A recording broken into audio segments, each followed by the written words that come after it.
What do I want publishers to know? Yeah, what can we do better? I mean,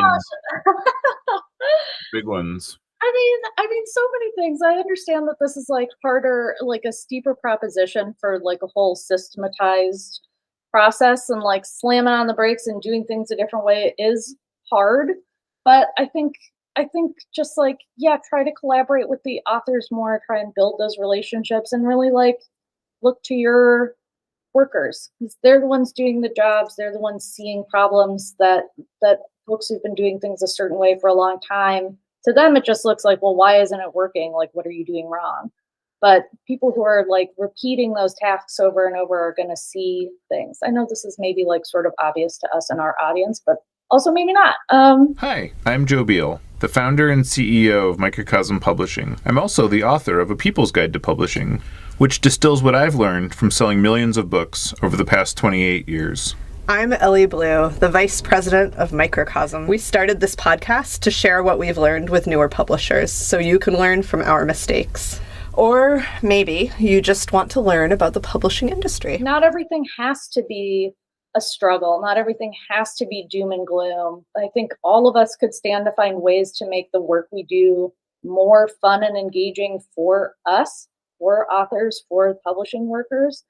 And that's where a lot of the goods are going to be found. Like, we can't always be seeking it out in this increasingly hostile landscape, but we can be doing more of like creating, the environment we want our books to be put out into.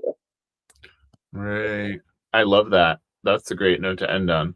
But to further emphasize your point, I like Elly was really challenging me on whether your idea would only work for us or whether it would work for everybody.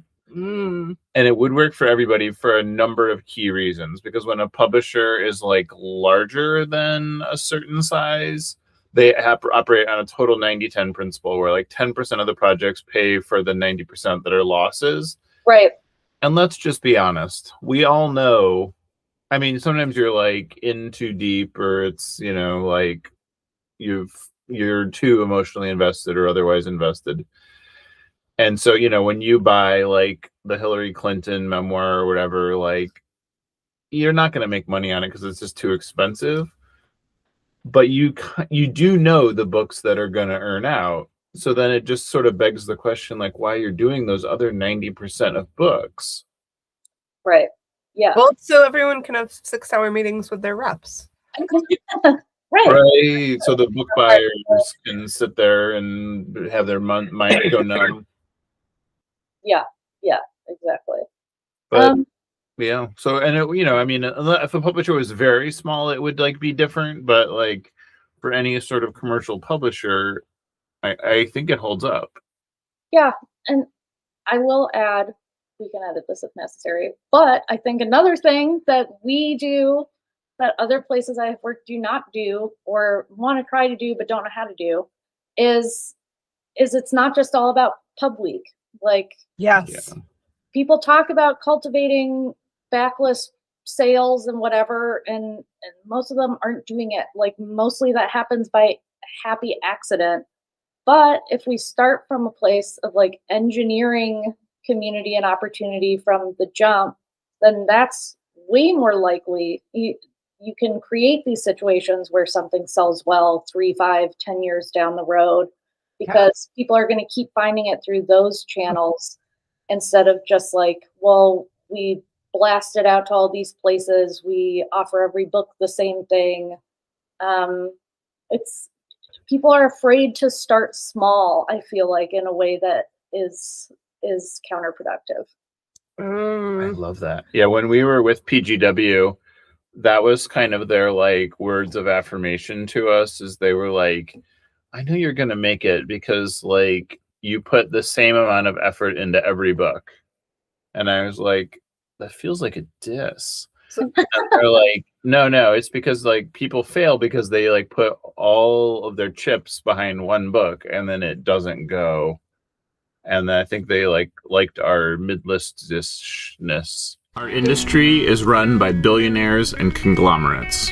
At Microcosm, we wanted the freedom to independently sell our books easily pay royalties, manage our inventory, and understand our business all in one place. That's why we've been using our own software since 2001. Now, we want to share it with you.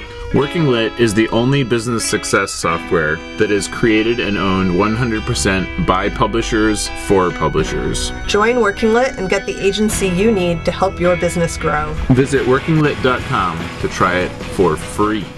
This is maybe more of a meeting question than a podcast question, but I'm going to go for it. But here we are. We're not in a meeting. Daley, do you think we've gone too far the other direction? Because we pretty much ignore pub date. What's a pub date? Pub date is like occasionally strategically useful if we're like kind of gaming some timing somewhere, but we're not like posting about the pub date. We're not leading up to the pub date. We're not. And one of our distribution clients was challenging us about this because they were like, please, we were like, we release the books when we get them. And they were like, how can we plan our release then? And we were like, well, I don't know. Like, that's not what we do. I mean, and like, what do you think? Should we give more credence to that? Are we like missing an opportunity by not making more of that?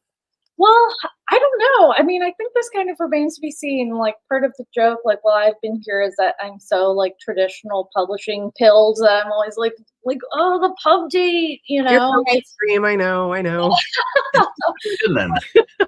I mean, I think in some ways, like, it can be really useful. I think this is part of where some of that like author relationship stuff comes in, because it's not just about like making them feel good, like it's a birthday party for their book, which it is. And like, I do think that's important, and making the experience of publishing rewarding and enjoyable is important if we want people to like keep making books with us. But I think like, it does create a structure that is helpful for promotion.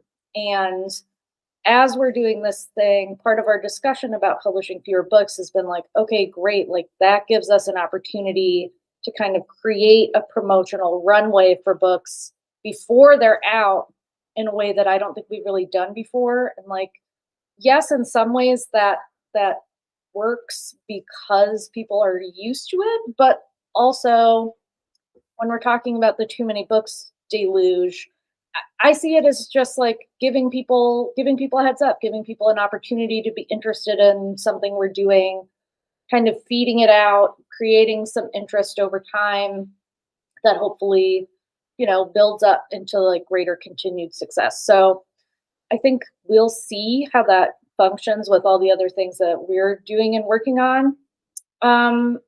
But I think it's mostly like an inside baseball thing. And I think that pub dates are still useful for like industry side stuff. And then we do other kind of more creative and interesting things for just the like normal readership of the world who don't know what any of that is. Controversial take, I like it. Yeah. To be continued. To be continued. We could have a whole episode on pub dates. Yeah. Oh, it could be like a debate. Pub dates. Honestly, don't tell me. Do they still exist?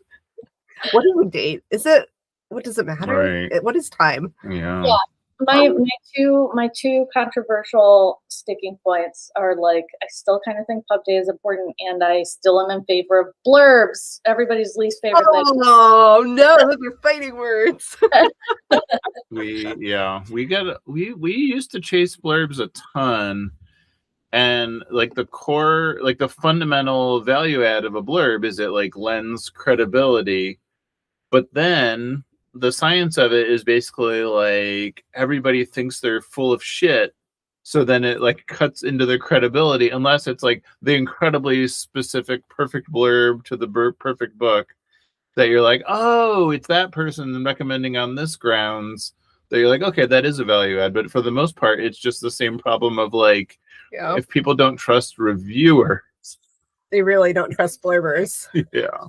I would love to like Microcosm science this somehow, which maybe is not possible. We built this software from scratch to solve our own problems starting in 2001. It's not only the reason for our survival, but the reason we've been a Publishers Weekly fastest growing publisher 3 years in a row. Now we want to share it with you. Join Working Lit and get back the agency to understand your publishing business, market and sell your books, and painlessly pay royalties. Working Lit, doing the math for publishers. Visit workinglit.com to give it a try for free. Because part of my hang up about blurbs, obviously we're getting into a whole different thing. If you guys need to go, I can shut up. I want to hear your hang up about blurbs. Yeah.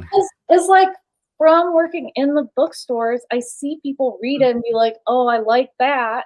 Like, I'll like this. So it's doing some of that like recommendation cycle for you. It doesn't even need to be like the New York Times says this is a illuminating debut or whatever. Luminous, that's the thing people are always complaining about. But and also I think like for publishers is just a useful way to get some other like SEO and descriptive copy in the mix that you don't have to write. But that like does work for you both in person and on the computer. So I think there's still value to be had there, but I think it's kind of like, I think like part of the reason that the blurbs have like stopped is that like there's a great outcry, a communal outcry among authors who are like, we're already, you know, paid almost nothing to work, and now we're also expected to be essentially book reviewers and provide marketing copy also for nothing. And just, you know, there's like only so many authors who are like useful as blurbers, but there's an infinitely growing number of books by authors who would love to have them blurb them. And, you know, like someone like Cheryl Strayed can like be a buddy and try to blurb every single book she sees, and it's a great honor, but at the same time her blurb is now meaningless.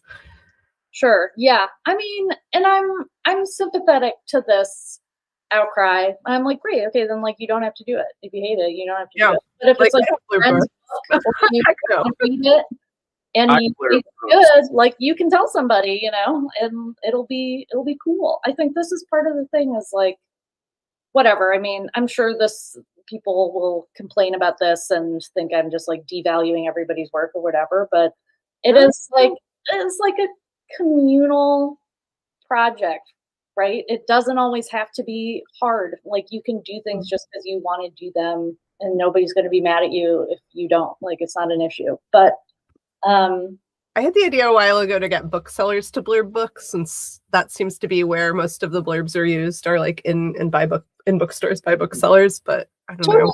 And I think that is maybe still like the most useful course of blurb action, because those are people who really do read a lot of books, and like that is an art, like writing the shelf talker in a way that makes people want to buy it. So they are uniquely capable, I think, of fulfilling that role. Again, like guys, if I ask you and you say no, it's literally no problem. I don't care. But but if you want to do it, you know, like why not? Why not? I feel like a big part of the role of being a publicist is being willing to ask something and be said no to. Oh my gosh.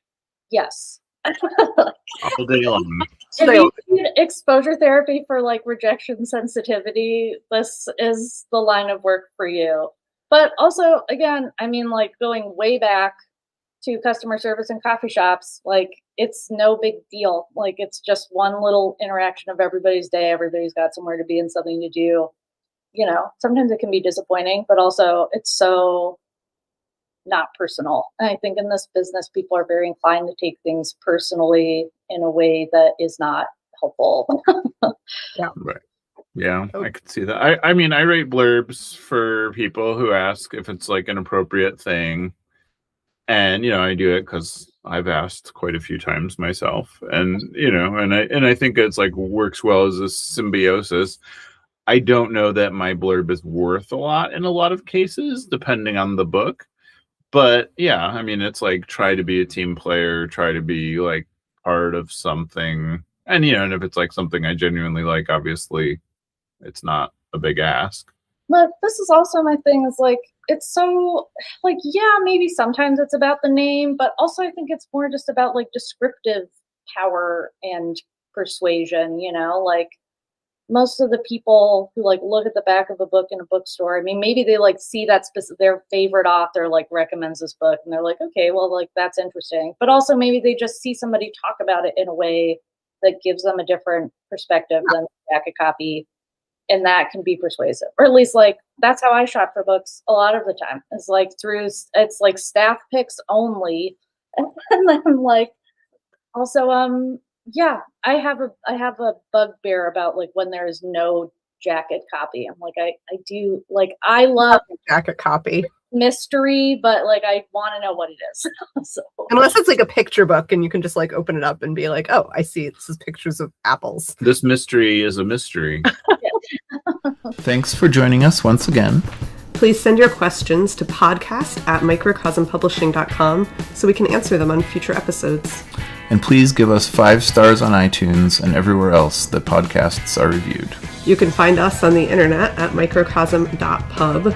On Twitter at Microcosm. On Facebook at Microcosm Publishing. On Instagram at Microcosm_pub. And here in Portland, Oregon on North Williams Avenue. Thank you so much. Have a wonderful week.